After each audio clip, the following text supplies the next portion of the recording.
Guys இன்னைக்கு என்ன பார்க்க போகிறோம்னா லவ் பேர்ட்ஸ்க்கு வந்து என்னென்ன ஃபுட்டு கொடுக்கலான்னு பார்க்க போகிறோம். வாங்க வீடியோக்குள்ளே போகலாம். ஃபஸ்ட்டு எப்பயுமே வந்து இந்த மாதிரி தினையை வந்து கூண்டுக்குள்ளே எப்பயுமே இருக்கணும், இந்த மாதிரி வச்சுருங்க.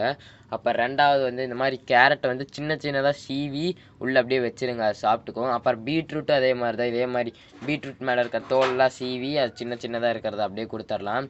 அப்புறம் வந்து கட்டில் ஃபிஷ் போன் கொடுத்திங்கன்னா ஃபீமேலுக்கு வந்து நல்லது. ஏன்னா அதை முட்டை வைக்கிற செல்லெல்லாம் நல்லா ஸ்ட்ராங்காக இருக்கும், ஹெல்த்தியாகவும் வரும் குஞ்செல்லாம். அப்புறம் வந்து ராகி கொடுக்கலாம், அது ப்ரௌன் கலரில் கடையில் போய் ராகின்னு கேட்டாவே கொடுப்பாங்க.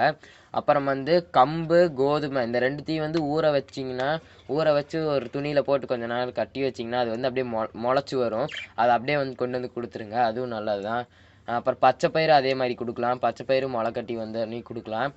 இது சொல்கிறக்காக தான் இந்த ஒரு வீடியோ. இந்த வீடியோ பிடிச்சி நான் லைக் பண்ணி ஷேர் பண்ணி சப்ஸ்கிரைப் பண்ணுங்கள், பக்கத்தில் இருக்க பெல் ஐக்கனை நிறுத்திக்கோங்க. பாய் ஃப்ரெண்ட்ஸ், நம்ம இதில் பாய்.